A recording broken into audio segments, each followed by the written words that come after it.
पिस्तूल ठेवलं, कोयता काढला. 6 जणांनी मिळून निष्पाप जीव घेतला. भर रस्त्यात कोयत्याने सपासप वार. बीडचं विलास घुले प्रकरण बेकार तापलंय. 1, 2, 3, 4, 5 आणि 6 हे 6 जण आहेत विलास घुलेंच्या हत्येचे आरोपी. बीडच्या विलास घुले हत्या प्रकरणात आता मोठा पुरावा समोर आला आहे.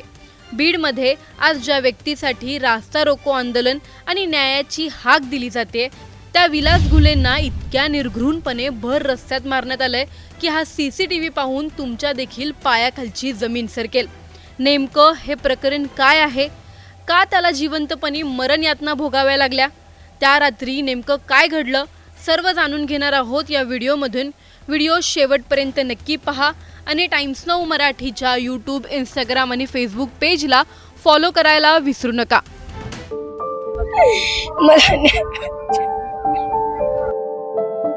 बीड जिल्ह्यातील केज तालुक्यातील टाकळी गावातील विलास घुले हे नेहमीप्रमाणे धाब्यावर उपस्थित होते. 20 जूनच्या रात्री केज जवळील टोलनाका परिसरातील एका धाब्यावर बॅनरच्या कारणावरून 2 गट आमने सामने आले. सुरुवातीला शाब्दिक बाचाबाची झाली, मात्र काही वेळातच वादाने आक्रमक रूप धारण केलं. वातावरण तापत असल्याचं पाहून विलास घुले यांनी मध्यस्थी करण्याचा प्रयत्न केला. भांडण थांबावं, परिस्थिती शांत व्हावी आणि कुणाचं नुकसान होऊ नये या हेतूने ते पुढे आले.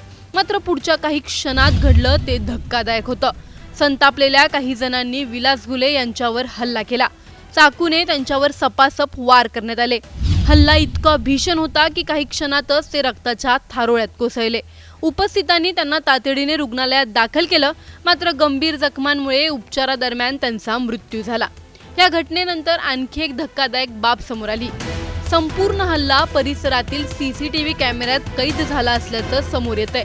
हा व्हिडिओ सध्या सोशल मीडियावर मोठ्या प्रमाणात व्हायरल होत असून त्यामध्ये एका तरुणाला अत्यंत क्रूरपणे मारहाण केली जात असल्याचं दिसत असल्याचा दावा केला जातोय. घटनेची माहिती गावात पोहोचताच संतापाची लाट उसळली आहे. विलास घुले यांच्या मृत्यूनंतर कुटुंबावर दुःखाचा डोंगर कोसळला. घरातील कर्ता पुरुष अचानक निघून गेल्याने नातेवाईकांनी हंबरडा फोडलाय.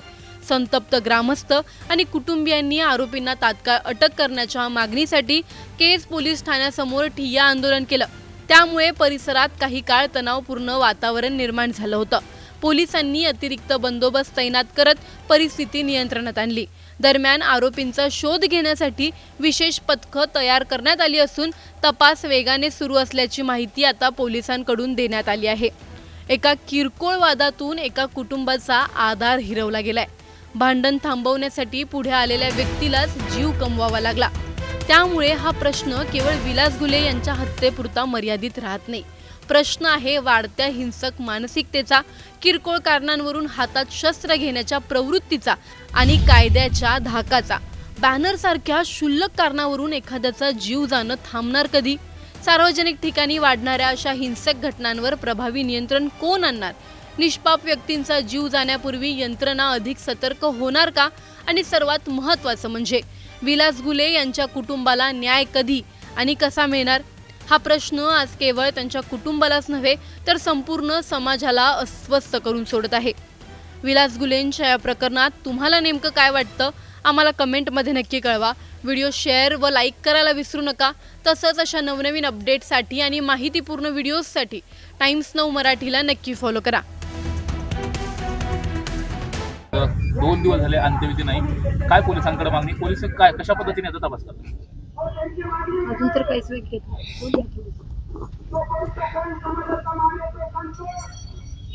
जमीन आहे का? माझी एकच मागणी, माझ्या नवऱ्याला न्याय द्या. रडू नको बिना रड.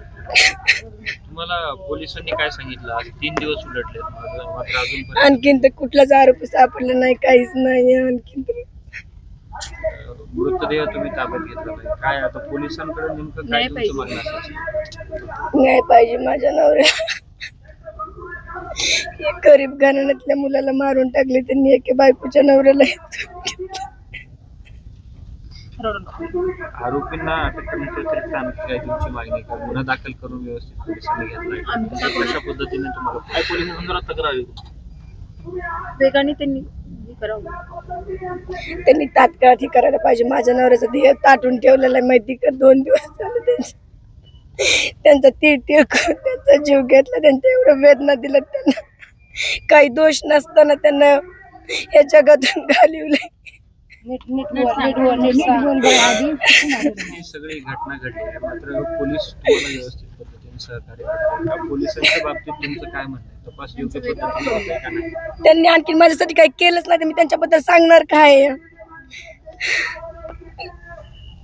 त्यांनी सगळे आरोपी गोळा करावं, त्यांना व्यवस्थित सगळी शिक्षा द्यावं, ते करा मला न्याय द्यावा.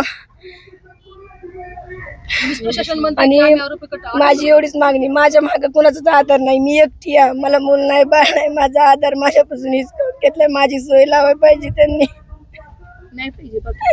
मला गैरकानूनी आंदोलन का प्रस्ताव किया है, तो परमिशन नहीं है। तो बेसिकली थोड़े दिन पहले एक व्यक्ति का मृत्यु हुआ था, मर्डर हुआ था। तो इस सिलसिले में उन्होंने केस फाइल किया था। एफआईआर में 9 आरोपी थे। उनकी डिमांड था कि उनको सबको तुरंत अटक करने का। तो अभी परसों फाइल हुआ था, तो अब तक हमने ऑलरेडी 3 आरोपियों का अरेस्ट किया है। आधा घंटे पहले और एक को कस्टडी में लिया है। अभी आधे घंटे में अरेस्ट दिखाएंगे, 4 हो जाएंगे। और 2 लोगों का लोकेशन ट्रेस किया है, उनको अभी एक आधा घंटे में कस्टडी में लेंगे। तो फिलहाल अब तक ऐसे 6 आरोपियों को तो हमारा इसमें और 3 आरोपी बचे हैं। इनके लिए जो शोध है वो चालू है। मैक्सिमम 1 दिन के अंदर हम उनका अटक करने की पूरी कोशिश करेंगे। लेकिन जो मयत हो गया है विलास घुगे नाम का लड़का, उसके परिजनों ने अभी जन आक्रोश जारी किया है। अभी तक डेड बॉडी हाथ में नहीं ली है, तो फिर ये जन आक्रोश किस बात के लिए चल रहा है? उनका डिमांड ऐसा है कि उनको आरोपियों को जल्दी से अटक करना है, वो एक डिमांड था। तो ऐसा उनका जो भी डिमांड से हमने पूरा कर रहे हैं। तो उनको क्राउड को अभी तक उन्होंने 4 चक्का जाम किया है, तो क्राउड लॉ एंड ऑर्डर को मैनेज करना पड़ रहा है और टीम को लीड करना पड़ रहा है आरोपी को अटक करने के लिए। तो ऐसा हमारा प्रयास चल रहा है। We will arrest them as soon as possible. और ये हम पूरा जो भी मर्डर के आरोपी है उनको हम सजा दिलवा देंगे।